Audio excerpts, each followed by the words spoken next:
So, I know, eh? That, So- beginning guys, though. so I'll show you how we're able to kind of figure this out without brute forcing. You can't always rely on brute forcing methods. Now, the nice part is on your exam, you probably can, just so you know, like on your departmental, you probably could brute force it. It would take an extra minute or two, but you could probably do it. So if I were to give you that big block there, the picture there, you could not write down all the combinations. It would take forever. So how can we possibly solve it? So let's imagine the exact same question, but now instead of a lock, that's just numbers 1 or numbers 2. Now there is numbers 1, 2, and 3 on there. What is all my possible combinations here? Be really. So you're asking, like, do we have to brute force it? No, we do not need to brute force that. Nope, because there's going to be a lot. There's a lot more now. We went from 8. This is going to be more. I just want to know how many do you think there is? I don't know if you could. Can you try? Don't yell at the answer yet. But I'm actually curious if it could. I never tried. But again, if you were to start with this, you'd go 1 1 1 1 1 2 1 1 3, and then 1 2 1 1 2 2 1 2 3. It would take a whole lot of time. So there's different ways. Instead of having to brute force it, if I want to know how many possible combinations there are, there's a really easy way I can do that.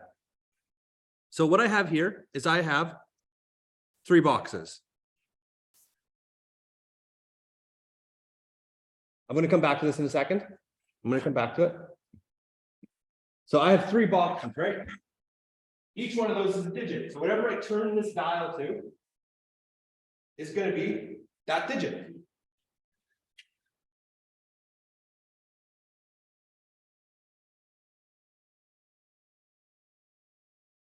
Here we go. So how many possible digits do I have? How many options do I have for the first digit? 3. I have 1, 2, or 3. I have 3. There's a total of 7 combinations, but that could be right. No, that one's not right. So I have 3 possible. Times by 7? Not quite. 7's not involved in this. I was just saying like 21. Oh, well, I'll show you. So again, each one of these is the first digit, right? So the first digit, I can either have a 1 or a 2 or a 3. 3 options. That's all I got. Oh, you could use 53, 52, 1. There would be. Ooh, I like where your head's going. You're starting. So you're closer than you think. So there's 3 options for the first one, right? How many options do I have for the second one? 3. How many options do I have for the first one? I can just times these together. 3 times 3 times 3. I can just times it together. There's 27. 27 total combinations. I just wrote it all. So. Oh, you just brute forced it. Okay. So how did I do that? Well, for the first digit here, remember this is the first digit, the first turn of that lock. I had only 3 numbers I could choose from, 1, 2, or 3, and 3 options. For the second one, I'm turning it the other way again. I have 3 options. I can do 1. So that's literally all you do. That's literally all I have to do. What can I put in there? Times them together. So let's go with a little bit more of a difficult one that most people don't think about. I want to come back to that. So there's 64,000 ways for the lock. How many? Yes. Yeah.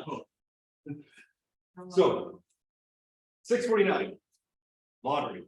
What does anyone know what those numbers mean? What does the 6 and 49 mean? It means they have 6 balls with 49 numbers on them. So when you're trying to win the lottery, all 6 of those balls need to have your exact number on them. So, if maybe I pick a lottery, 6 balls, so you get to pick 6 numbers. you pick 6 numbers, yeah. And each one of those numbers can go from 1 to 49. So there's an almost infinite amount of possible options here, right? So I've mapped out a couple of them. I can start with 1 1 1 1 1 1. So so brute force it in Austin in this case. isn't gonna work, because you're gonna be writing, you will now be writing here. It's like, it's, so 6 1, and then 5 1s and So 2. how do you remove your? There's 49 times. Ooh, that's exactly it.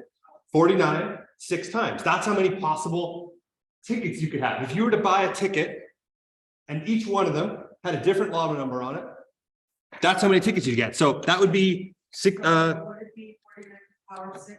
or you could do that, yeah, 49 to the power 6, or just 49 times 49 times 49. So what would that look like on our calculator? 49 times 49. 13,841,000. Oh shit, I already messed up. Oh, boy. Okay, that's 10 zeros. There's 10 zeros there. So that is going to be, let me type this in. 13,841,000,000. There's 10 zeros after that chaos number, so that's way more than 15 billion. Oh, no, it's that number when you move the decimal place 10 times. Let me write it in here. So you got the right number there, Austin. I just want to write it in because the calculator kind of breaks. Yeah, it breaks. It's too big of a number for reference. So what that number is, let me get rid of that. Get rid of this. So what's the, what? 15 gigabits storage. We have to pay more. Like when you get your email, it says I use 10.5 gigabytes in my Gmail storage. 3, 4, 5, 6.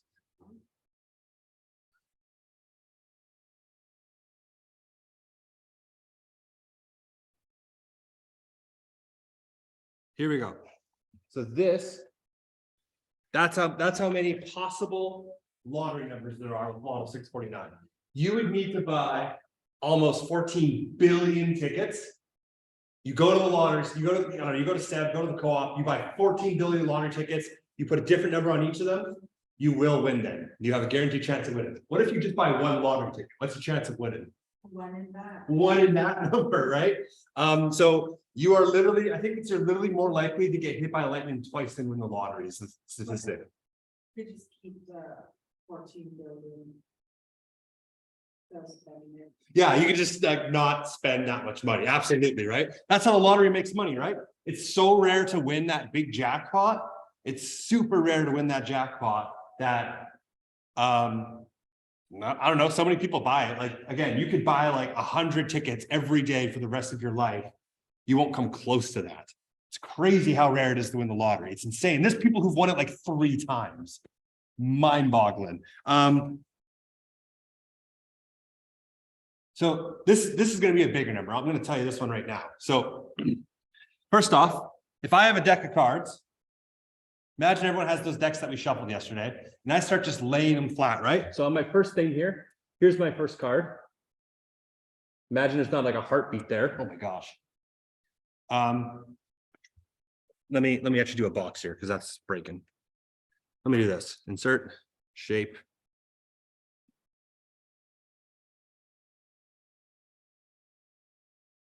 That.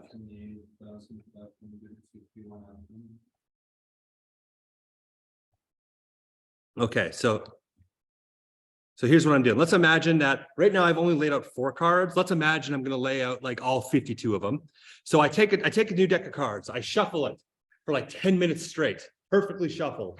I go to lay them all flat. Some of you guys might already know where I'm leading to up to here. How many possible cards do I have for that first one?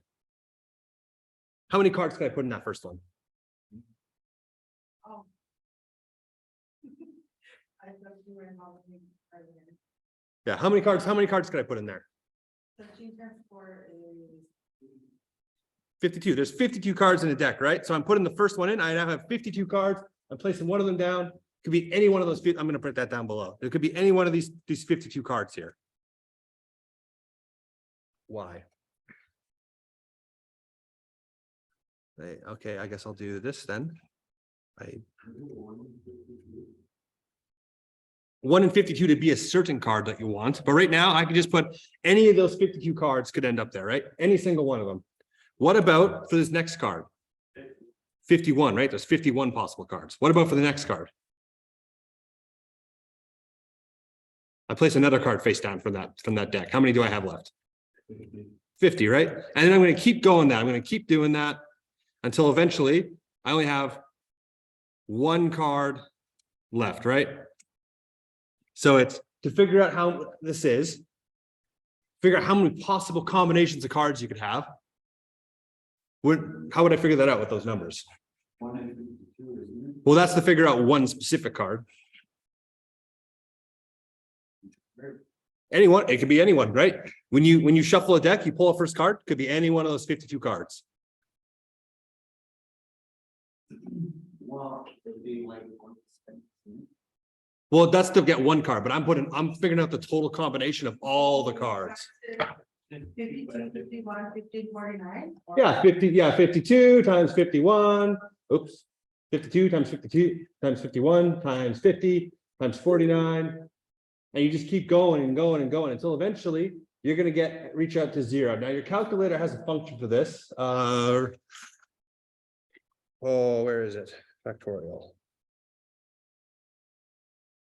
There it is. Your calculator has a function for this, and that's this thing here. You don't need to remember this, that's okay. But if I was to take 52, I'm going to use this thing here. This just tells your calculator to do that exact calculation. If I press enter, what do you think is going to show up on that screen?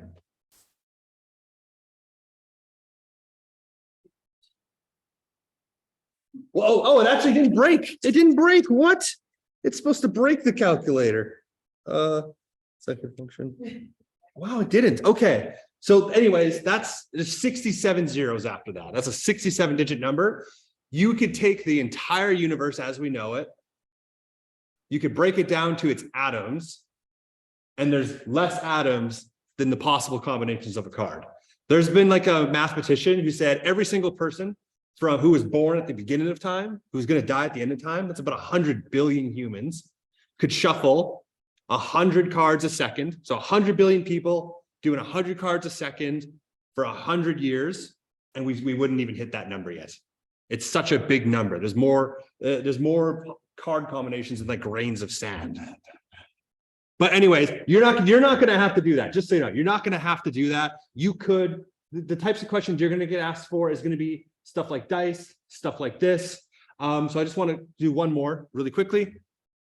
If you roll 2 dice, how many outcomes are there? Well, Not quite. So let's think about what we just learned, right? There's how many options for that first dice? Yeah, 6 options for the first dice. There's 6 options for the second dice. You times those together and you get 36. There's 36 possible options, right? And you can see them all. Ooh, you can see them all right there after I erase all this crap. Erase. Perfect. So I can see all the different options, right? See every single one of those options. So that chart is actually available in your book. I want everyone to turn there. Well, it's on page 150. Page 157. I want everyone to go to page 157 of the little booklet there. So the cards.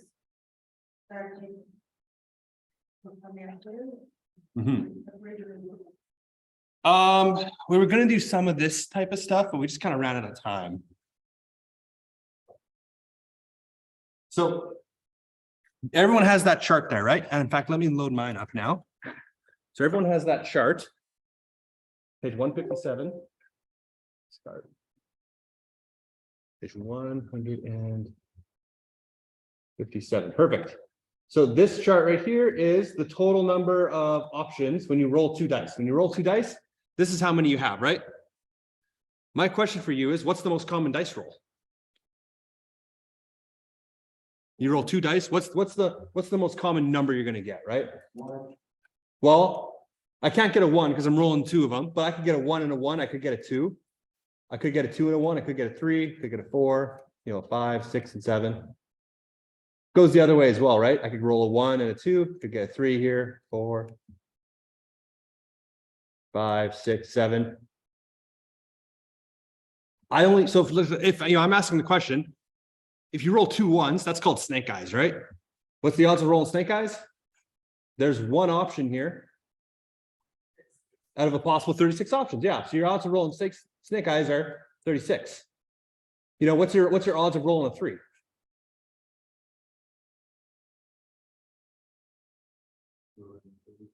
2 in 36, yeah. And you can simplify that if you want, but you don't need to.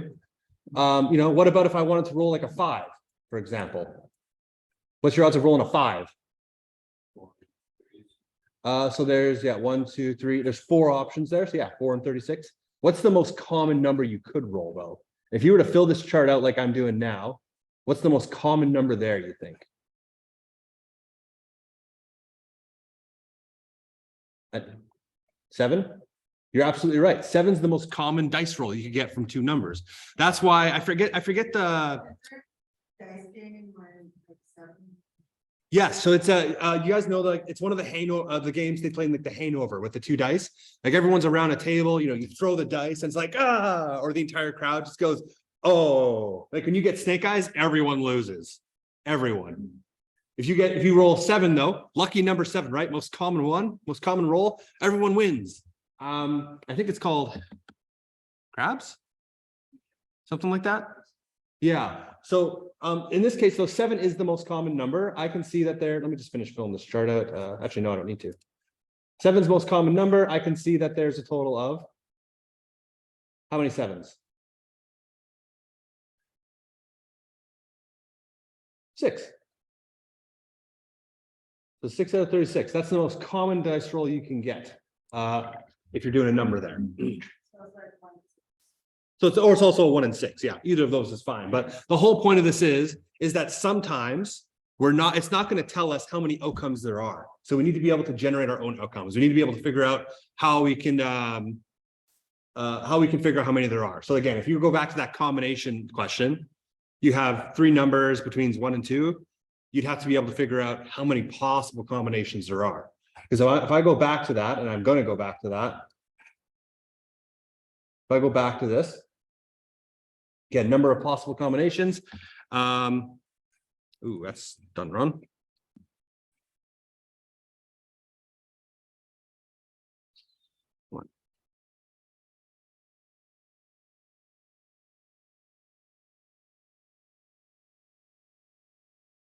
I'm missing something there. 2, 2, 2, 1, 2, 2.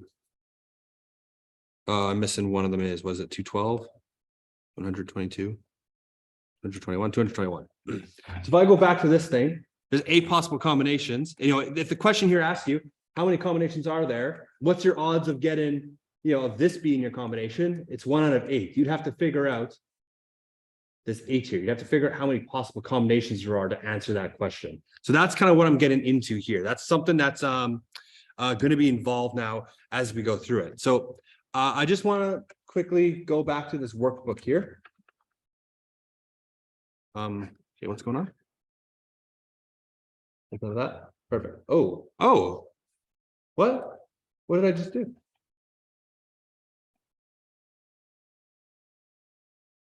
I don't. Oh, I can do it on Zoom. Oh, that's cool. Okay. I don't need to use this crap anymore. That's cool. Oh, I figured out a new tool on my computer. That's so cool. Okay, so I just wanted to quickly go to, we did this one here, right? We did question 1, and then we had everyone go to question 7 before. Now I want to take a step back. So yesterday when we were done, we had everyone go start on question 7 here. I want us to take a step back, and I want us to go to page 148. I want us to go to question 4 here. Just as a quick reminder, 158.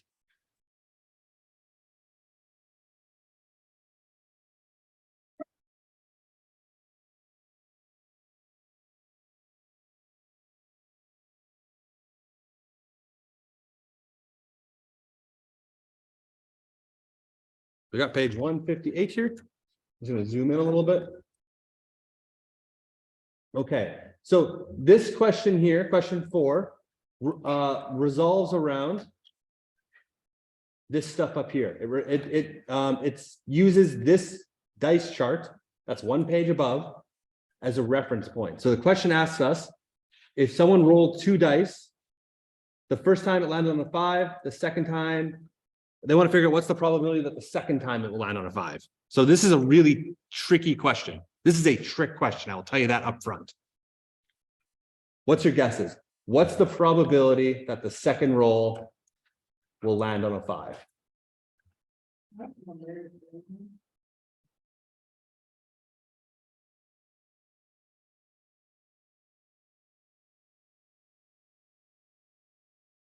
Where? Page 148, 158, 158. 50? Yeah. So he rolled 2 dice. The first one landed on a 5. I mean, like some people, they can like bounce it. Like when they can do that. Well, let's imagine you can't do that. It's fair game. Okay. What's the probability that that second roll will land on a 5? So again, this is a tricky question. 1 in 36 or something? So you're thinking maybe 1 in 36? Maybe. Any, It was on there, wasn't it? possibly 2 in 36? What page? 158. I would just- what do you-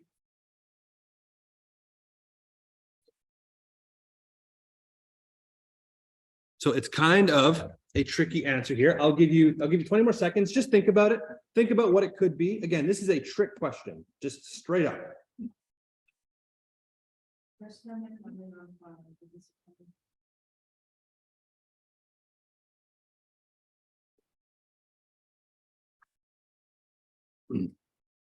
Any other guesses? We have 1 in 36. We have 2 in 36.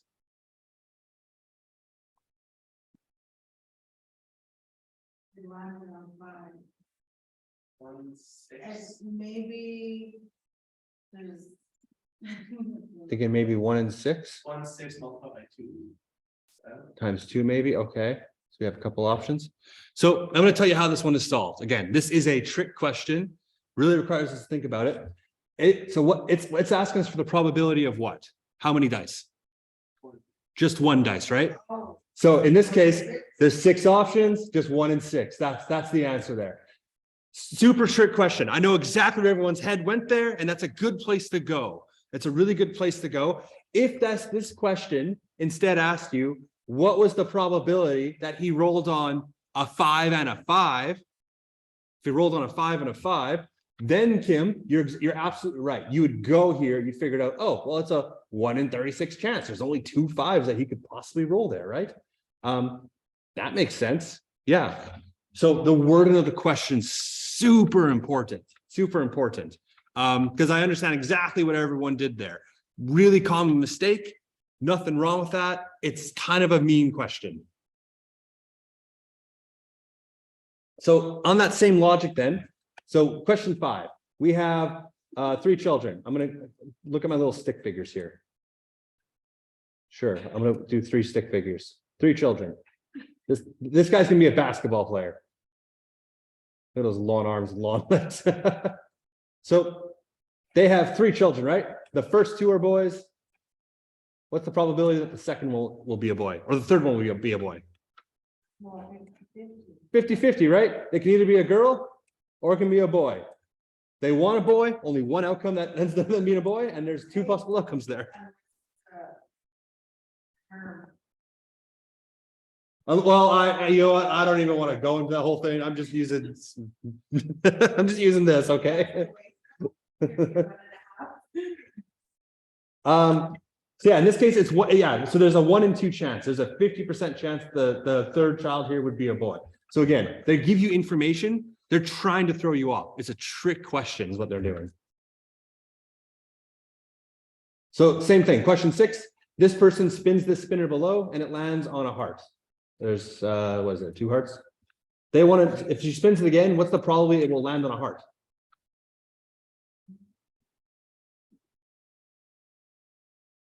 Another 5. Yeah, there's 2 out of 10 options, and you simplify that to 1 in 5. That's absolutely right.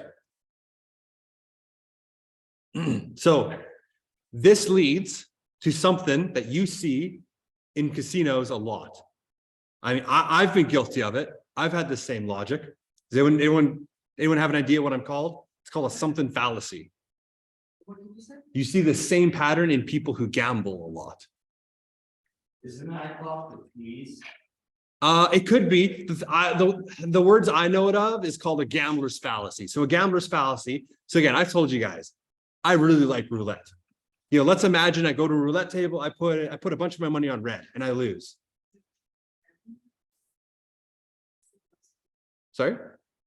You were telling us when we were playing it that you always choose something. Yeah, I always just choose a color, red or black. I always just go with red or black, right? Close to 50-50 chance. Not quite, but close.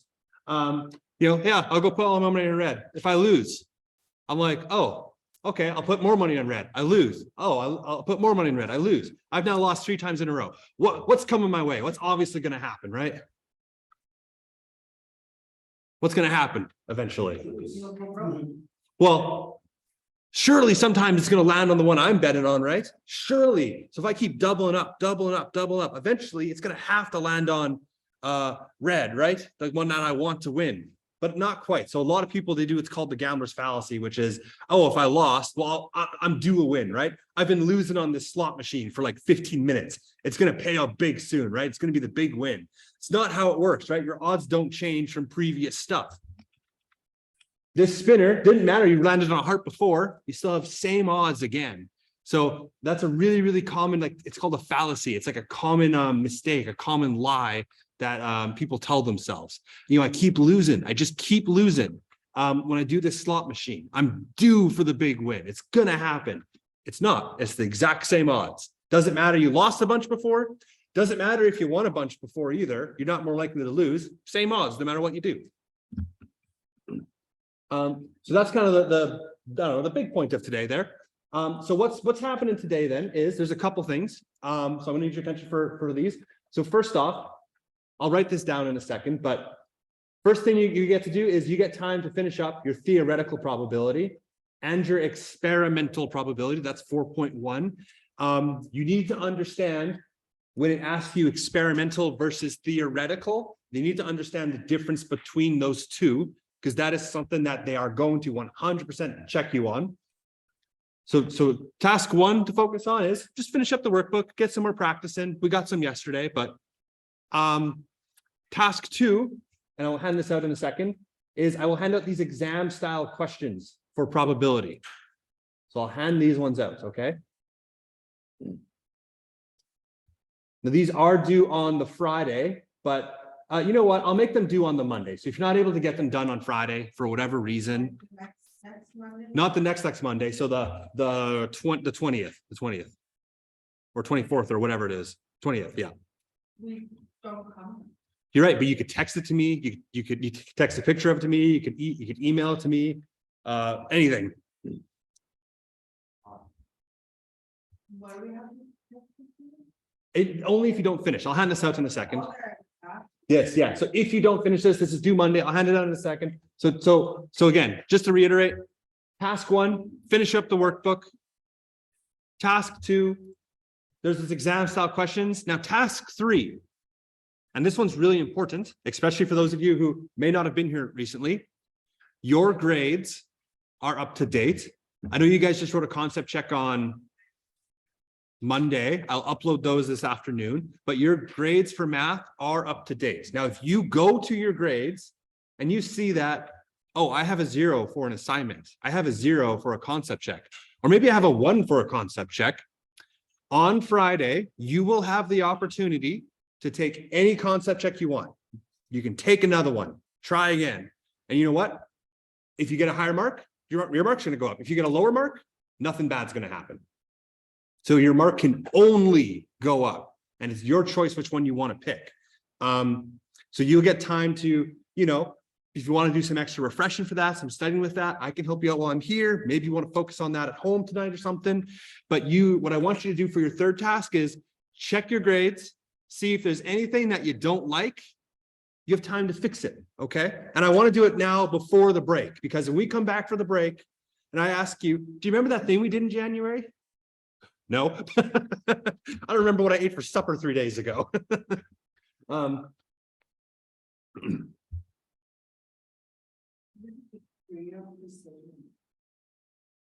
Ooh, let me write this down and I'll answer that one. That's a good question. That's a unit 1 though, I think, or unit 2. So task 1. Finish 4.1 and 4.2.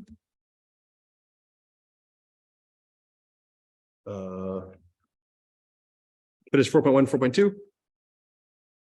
Complete the exam style questions. Get a little bit smaller.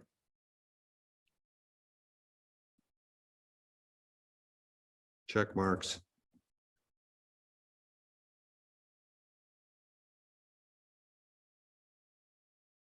So those are the 3 things that's happening today. 1, time to finish up, practice those skills that we've been learning the last couple of days, cement it in there. Don't just go straight to 2 and 3. You want to get it in your head there. Step 2 is complete those exam style questions, which I'll hand out in a moment. And then Lindsay, those will be online as well, just so you know. And then step 3 is check your marks. If there's anything you want to redo, just let me know by tomorrow at lunch. Because that way I have time to print it off, generate a new one. It won't be the exact same one. So those are your 3 things there, okay? And then, Kim, your question about degree of accuracy, degree of precision, right? So those are the concepts from unit 2 when we measured stuff. So tolerance and precision. Like, you remember we're what's the uncertainty with this? Stuff like that. What was the uncertainty with measuring something with our ruler?